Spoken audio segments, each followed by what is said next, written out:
Hello everyone, welcome back to my channel. I'm Rebecca Keppel. In today's video, I am sharing two incredibly cool interactive card designs. If you've seen my Support Small Card Making Businesses series, you know how much I love lending my support to those small card making businesses that create such amazing designs for us card makers to use.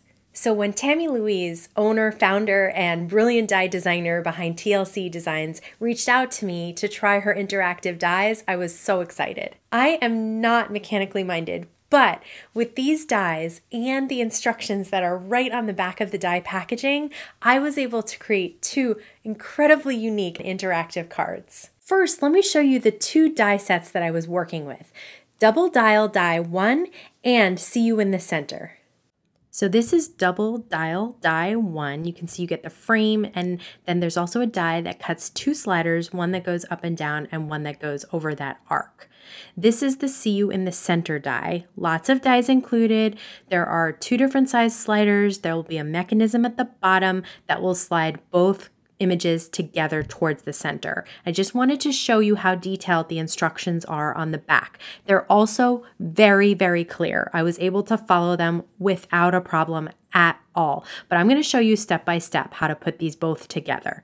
And here are two sentiment stamp sets that I also used from TLC Designs. Now, let me share step by step how I created this card with Double Dial Die 1. I highly recommend putting one together that you're not going to use on a card. This is going to kind of be your guide for every future card that you make with this die. So you can see this mechanism on the back, the sliders on the front, and this dial here raises one slider up straight and raises the other slider up the arc. I just like having this to really help me as I am creating my card. So I didn't want to make a card and then have it not work. I wanted to know what I was doing before I got into it. This piece here, which cuts the sliders, can be used on any die or frame or panel that you want. You just want to be able to turn the dial in the corner there. That's why I like putting that piece back into the frame die that comes with this die set.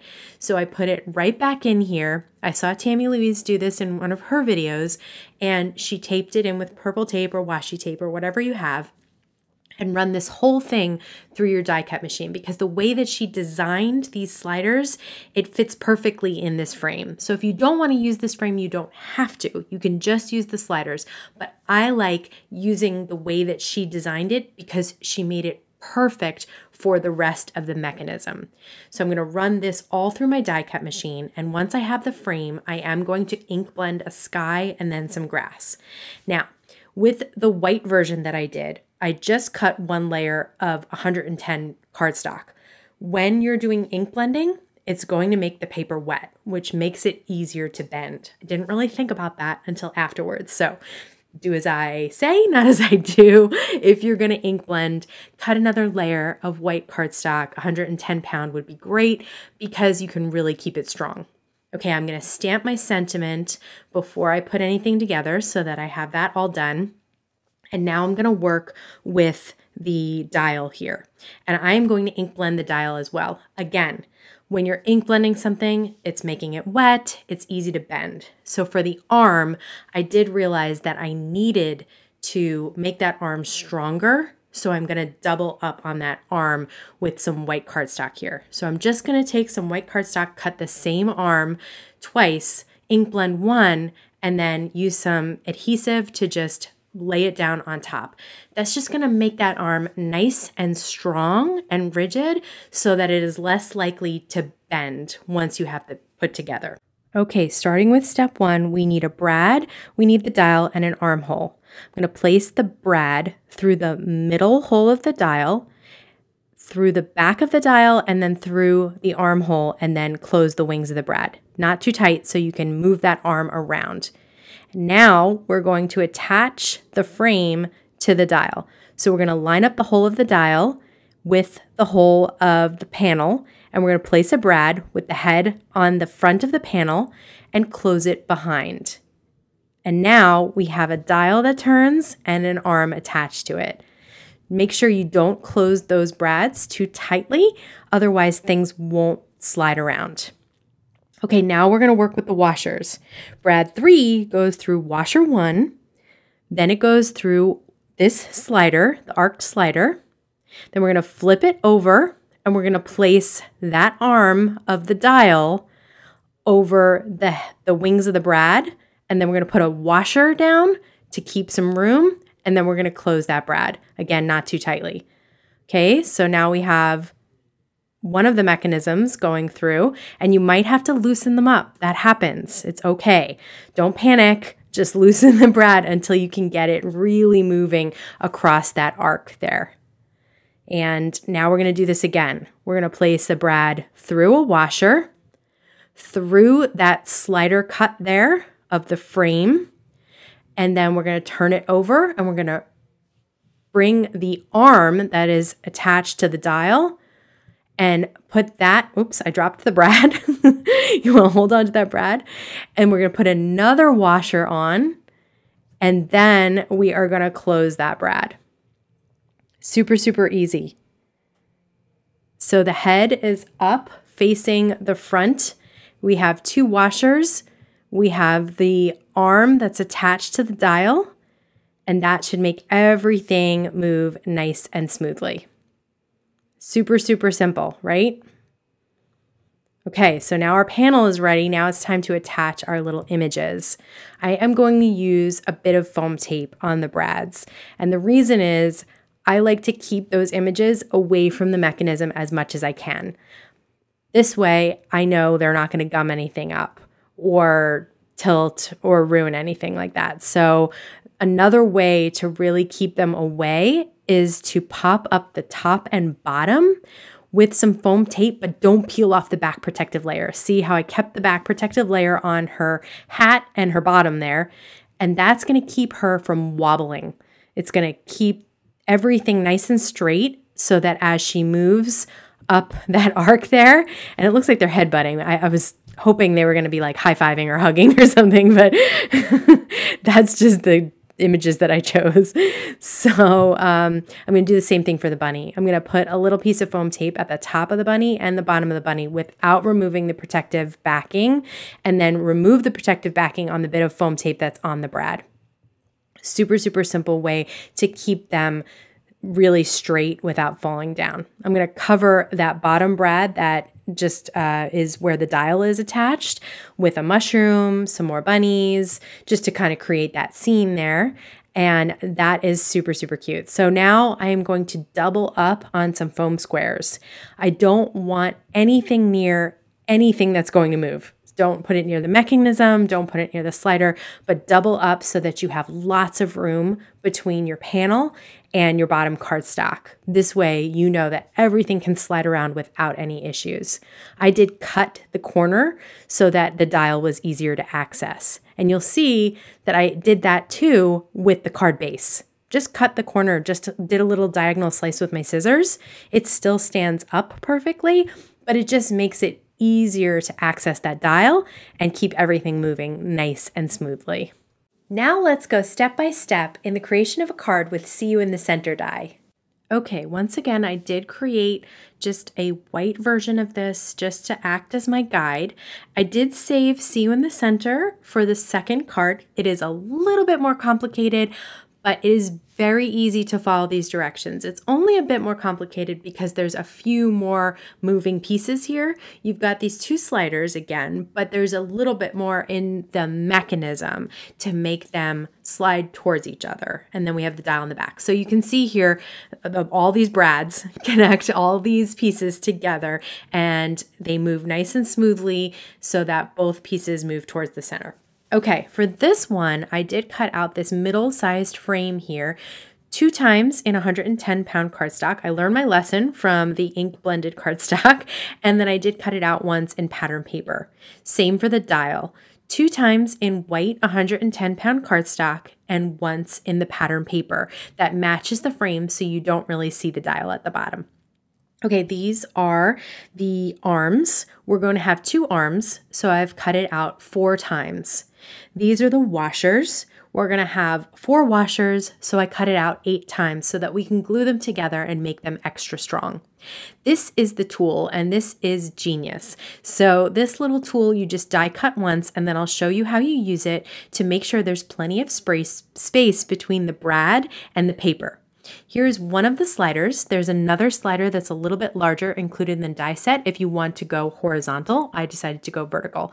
And here are my little images that are going to be sliding. I'm going to use this sentiment. A hug is a great gift.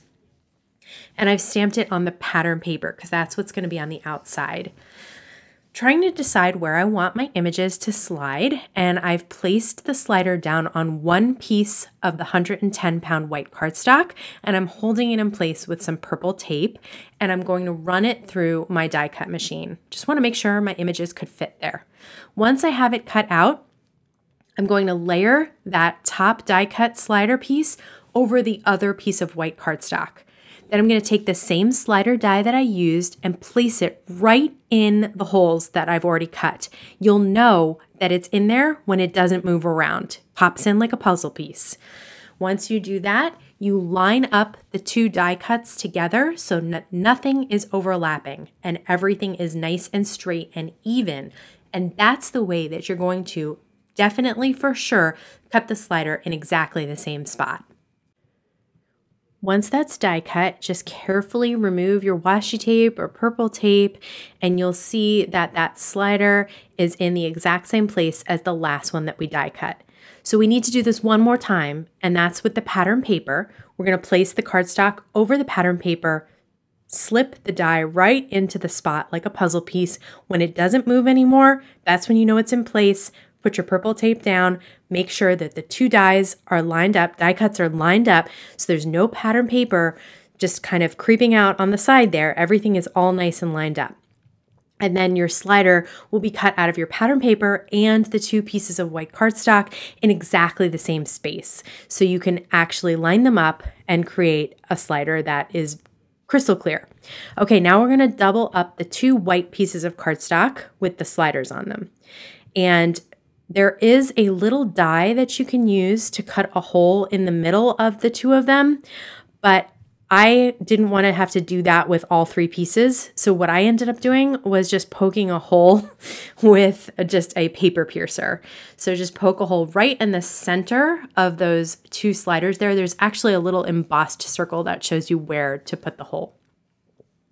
Once that's done, then we are going to start gluing things together to make everything nice and strong. So the 2 white pieces of cardstock that are the dial are going to get adhered together. You can use tape runner, you can use liquid adhesive, whatever it is. Just make sure the holes are clear so that if you have to use a paper piercer to make sure that there's nothing in there, it won't be that big of a deal, the holes, but I just don't want a lot of adhesive hanging out or coming out the side because any stray adhesive can really gum up the works. Okay, so now we are going to put the arms together. Remember, we cut 4 arms so that we could have 2 really, really strong ones. So we're going to adhere those together. And again, I learned my lesson from the ink blending. If you're going to do something like that, really, really double up, even triple up if you have to keep them nice and strong.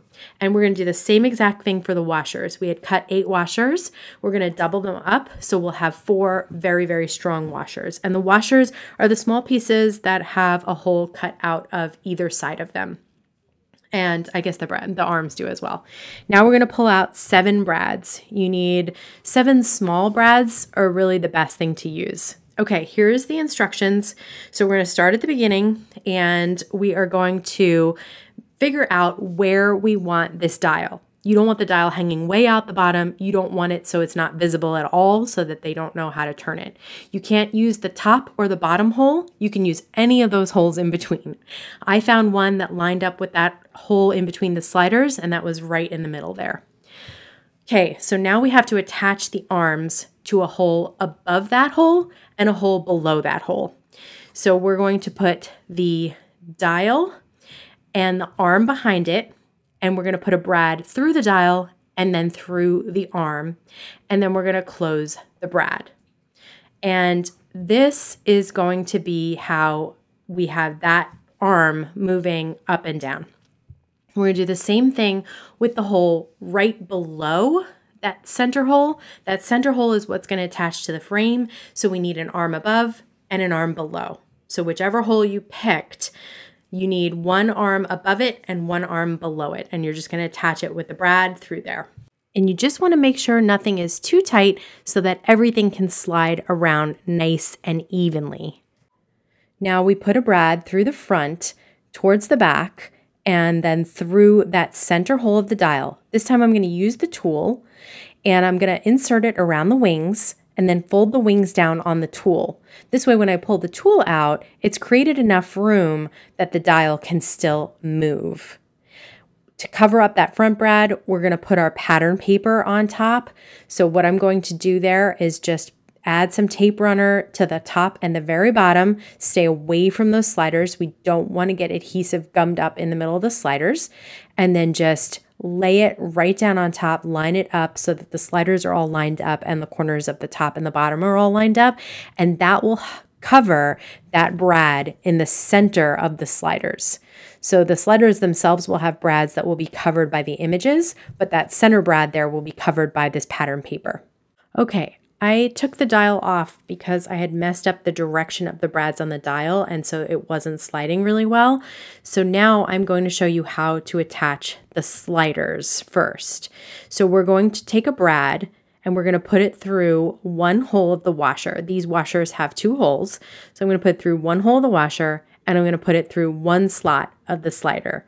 Then I'm going to flip this over and place it down so that I can put a back washer onto the wings of the brad. So I'm going to put another washer down and then I am going to use the tool to put around the wings of the brad so that before I bend the wings down, I make sure that I'm leaving enough space between the washer and the brad wings. And that will keep it nice and smooth and it'll be able to slide without any problems. So that is then the first step in adhering those little slider washers. We're going to do the same thing on the other side, on the other slider. Put a brad through a washer, through the frame, put a back washer on, hold the tool in place around the wings and bend them down, and that will create the space. Pull the tool out, and then you should be able to maneuver the slider without any sticking and without any problems. So you can check that out. These now are adhered on one end, right? So now that I've fixed my tool and I have the wings facing the back so it doesn't scrape along the back of the card, then it is time to adhere that down in that center hole. I had the brad, it's covered by the pattern paper, and now I can attach the arms from the dial to the washers. So now I need to, again, flip this over so that I can start at the front and then attach these arms to the back. So I put the next brad through the empty hole of the washer in the front. It goes through the frame, and now I need to bring the arm to that brad and place the whole of the arm through that brad. So I'm just going to lift it up and place it over the brad there. Okay. And this is very easy to do. It really makes a lot of sense once you see it and do it yourself. Then again, I'm just going to slightly close those brad wings. I really don't want to tighten them up too much. That will keep it from sliding really nicely. Okay, second time, we're going to do the brad through the empty washer hole that we have there, through the frame, through that slider piece there, and now we're going to rotate the arm to place it on the back of the brad, the wings that are sticking through there. So we're just going to place it right on the back of the brad, and then we're going to lightly close those brad wings. So now you can see we have the dial in the middle, and then we have arms coming off the dial, and those arms are attached to the outsides of those washers. And you might have to kind of loosen things up. So if at first it's very tight, just loosen up as much as you can all the different brad wings, and then you'll get it where it's working like that. Okay, now it's time to adhere our little cute hamsters here. And I'm gonna do the same thing that we did in the first card. I'm going to put a strip of foam tape right on the washers, right in the middle of those brads there. That's gonna pop up my hamsters off the card, hopefully give them a little bit more mobility there. But I'm also gonna put pieces of foam tape at the top and bottom of the hamsters without removing the protective layers. So that's what I'm doing right here. Place it on the top and the bottom of the little hamster, but don't remove the backing so that it helps keep that hamster up. Only remove the backing on the bit of foam tape that is sitting in between the brads on the washer. That's going to hold the hamster onto the washer. But those little pieces at the top and the bottom are nice and slippery from the backing, and those are just going to help keep the heads and the bottoms from wobbling and falling and that kind of thing, keep more mobility there. Okay, for this card, I am going to create a shaped card base. So I am taking 8.5 by 11 piece of cardstock and scoring it at 5.5. I'm going to put the larger die down over the fold. I'm going to have it hanging off the fold just a touch there. That is the folded end of the cardstock. I'm going to run this through my die cut machine. It won't cut where the die wasn't on the fold. So now I get a nice card base that is shaped exactly like the frame that we shaped. Once again, I am going to pop this up on double foam adhesive to give it lots of room for the mechanism there, staying away from anything that needs to move, from the dial, from the sliders, all of that, because if you put any tape or foam tape or anything near there, it will stop it up. So once everything is doubled up and nice and removed the backings off of those, I can just place that down on my card base, and it creates a nice little white frame because this card base die is slightly larger. And there you go. Now they can hug and come together and see you in the center. Super, super easy, you guys. Seriously, this is not my forte, and I was able to follow these instructions without a problem. And even if you make a mistake, you can undo the brads, you can recut cardstock. It's so easy to just fix something, even if you've made a boo-boo. Okay, so now I just added some snowflakes and some sequins just to add a little bit of shine, because you do have all this room at the top of the card. So the slider is down at the bottom, and I just did want to stay away from there because I didn't know what I could do without kind of messing with the sliders too much. But I did want to decorate the top a little bit, and I love that. It looks like it's snowing and they're coming together to give a big hug. Before I go, I did want to just let you know that Tammy Louise was generous enough to include a coupon for you guys. It will be down in the YouTube description box below, as well as information about this freebie that you can download and print and then enter to win a $10 gift certificate. If you'd like to see more interactive card designs, please let me know in the comments below. Be sure to give this video a thumbs up, subscribe to my YouTube channel, and hit that bell so you can be notified every time I have a new video available. As always, I want to thank you so much for spending time with me today. Please stay safe, stay healthy, and I'll see you again soon.